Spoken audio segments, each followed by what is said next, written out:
আসসালামু আলাইকুম ভিউয়ার্স, কেমন আছেন আপনারা সবাই?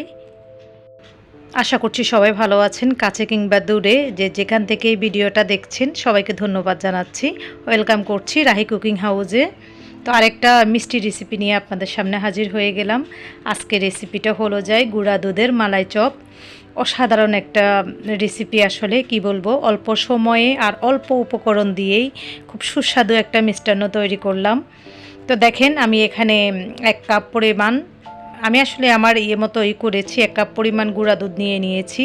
আপনারা যে কোনো দুধে নিতে পারেন, ফুল ক্রিম দুধ। আমার এটা হাফ কাপ, তো আমি এটাতে 1 কাপ নিয়ে নিয়েছি পরিমাণ মতো। এই আধা চায়ের চামচ বেকিং পাউডার দিয়ে দিয়েছি। আমি এখানে গুঁড়া দুধটা নিয়েছি, ডিপ্লোমা দুধ নিয়েছি। আপনারা ডিপ্লোমা দুধ দিতে পারেন বা অন্য অন্য দুধও দিতে পারেন। তো আমি 1 চায়ের চামচ ঘি দিয়ে দিয়েছি এখানে। তারপরে একটা ডিম দিয়ে দিব। তো আগে ঘি দিয়ে ভালো করে এটাকে ভালোভাবে মেখে নিব, একদম খুব সুন্দরভাবে মেখে নিব। স্টেপ বাই স্টেপ আমি যেভাবে করছি আপনারা ওইভাবেই করবেন, সবাই পারেন। তারপরেও আমি এটা করছি, খুবই সুন্দর মিষ্টি হয়েছে, সেই জন্য রেসিপিটা আপনাদের সাথে আমি শেয়ার করেছি। তো ভালো করে আসলে এটা মিশাইতে হবে। এটা আসলে দেখলেই বলে বোঝানো যাবে না, এটা আসলে দেখার এই বিষয়। তো এই যে দেখে নেন, আমি খুব সুন্দরভাবে এটাকে মিশিয়ে নিয়েছি। একটা ডিম আর আমি একটা বাটিতে এটা ফেটে নিচ্ছি। তো যদি বড় সাইজের ডিমটা হয় তাহলে আপনারা পুরাটা না দিলেও একটু রেখে দিলেও হবে, আর যদি পুরাটা লাগে তাহলে পুরাটাই দিবেন। তো আমার এখানে পুরা ডিমটাই আসলে লাগছে, সেজন্য আমি পুরাটাই দিয়ে দিয়েছি। আমার এটা এত আহামরি বড় ছিল না, আমি একটু একটু করে দিচ্ছি। একটা ডো তৈরি করব, একদম একটা থিকনেস ডো তৈরি হবে। তো দেখেন আমি কিভাবে করছি।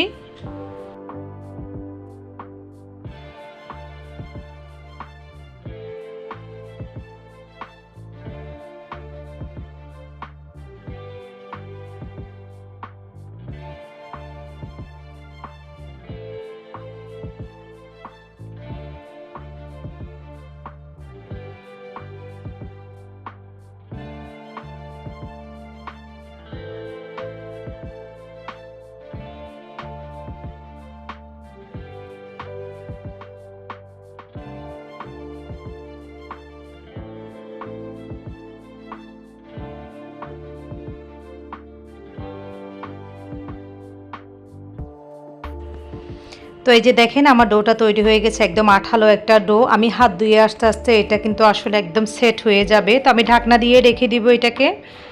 ঢাকনা দিয়ে রাখার পরে আমি হাতটা ধুয়ে আসি, তারপর এটা বানাই ফেলবো।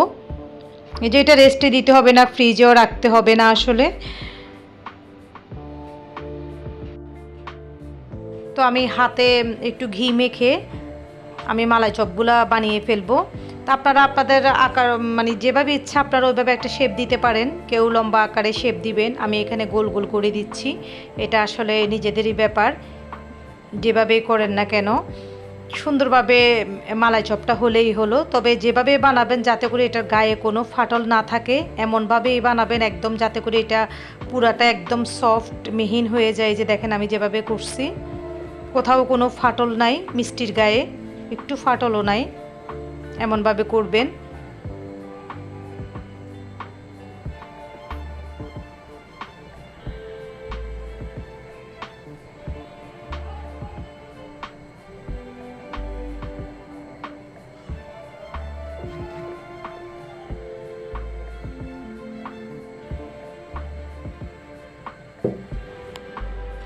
তো আমি মিষ্টিগুলো বানিয়ে ফেলেছি।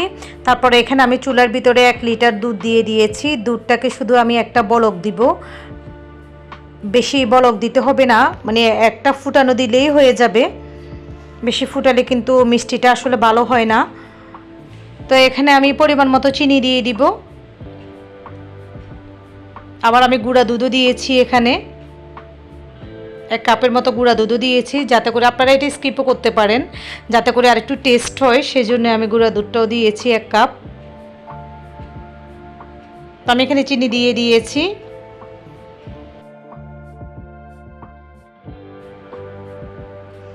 এই যে আমি এখানে চিনি দিয়ে দিয়েছি, এলাচ দিয়ে দিয়েছি 4টা।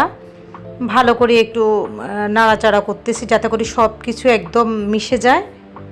এরপরে আমি মিষ্টিটা দিয়ে দিব। এই যে দেখেন ফুটে উঠছে, আমি মিষ্টিটা দিয়ে দিব। মিষ্টিটা দেওয়ার পরে কি করব, কোনো নাড়াচাড়া না করে আমি একদম ঢাকা দিয়ে রেখে দিব। ঢাকা দেওয়ার পরে যখন মিষ্টিটা একদম দুধটা মানে ফুটে পড়ে যায়, তখন আমি ঢাকনাটা শুধু একটু একটু উঠাই আবার বন্ধ করে দিব, একটু উঠাই আবার বন্ধ করে দিব, এই জন্যই যাতে করে দুধটা একদম বাইরে না পড়ে, একটু বাতাসটা বের করে দিব, পুরোপুরি খুলবো না, এরকম করতে থাকবো আমি। এরকম আমি 5 মিনিটের মতো করতে থাকবো। আসলে আমি তো উপর দিয়ে দেখতেছি আসলে যে মিষ্টিগুলো একদম আস্তে আস্তে করে ফুলে ফুলে ফুলে ফুলে উঠতেছে। তো আমি এটা বারবার উঠলে একটু যদি দুধটাও উপরে উঠে আমি ঢাকনাটা একটু খুলে খুলে খুলে খুলে তারপরে যাই দিব। আপনারাও এরকম করবেন, একদম 5 মিনিট আমি এরকম করব। এরপর চুলাটাকে ছোট করে আমি ঢাকনা দিয়ে রেখে দিব।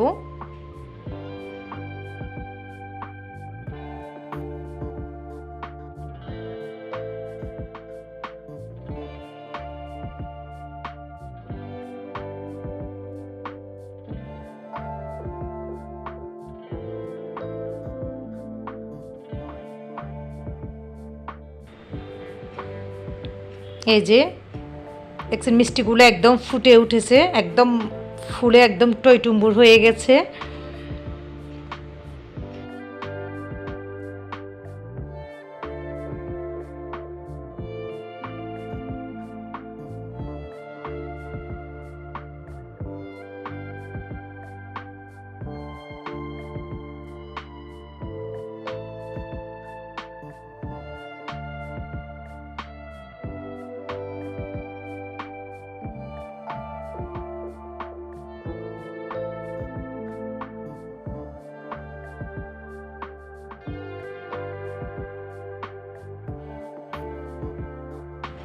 এই যে আমি চুলার জালটা ছোট করে দিয়েছি, এখন ঢাকনাটা খুলে ফেলেছি। এখন দেখেন মিষ্টিটা কেমন হয়েছে। এইটা অবিকল আমাদের এখানে ফেনীতে ক্ষীরমোহন বলে আমাদের একটা মিষ্টি, ওই মিষ্টিটা অনেক টেস্ট আমাদের এখানে পাওয়া যায়, তো আমরা দেশে করে নিয়ে আসি এটা। তো ওই ক্ষীরমোহন মিষ্টিটার মতোই মালাই চপ, ক্ষীরমোহন মালাই চপের মতোই। তো দেখেন আমি দুইটা মিষ্টিকে এখানে ভেঙে দিয়েছি, ভেঙে দিয়ে মানে একটু ছানা ছানার মতো করে দিয়েছি আর কি, যাতে করে দেখার সৌন্দর্যের জন্য আমি দুইটা মিষ্টিকে ভেঙে দিয়েছি। এই যে দেখেন এই যে মিষ্টিগুলোর উপরে যেরকম ইয়ে আছে, ওটা দুইটা মিষ্টি ভেঙে দেওয়ার কারণে এমন হয়েছে।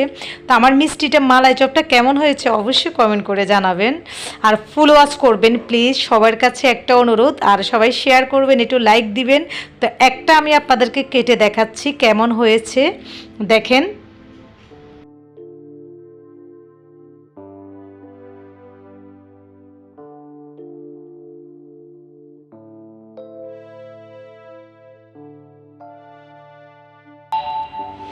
তো দেখেন আমি একটা মিষ্টি আপনাদেরকে কেটে দেখাচ্ছি, এত সফট হয়েছে কি বলবো। তো আজকের মতো আমি এখানেই বিদায় নিচ্ছি, আরেকটা ভিডিও নিয়ে আপনাদের সামনে হাজির হয়ে যাব। আল্লাহ হাফেজ।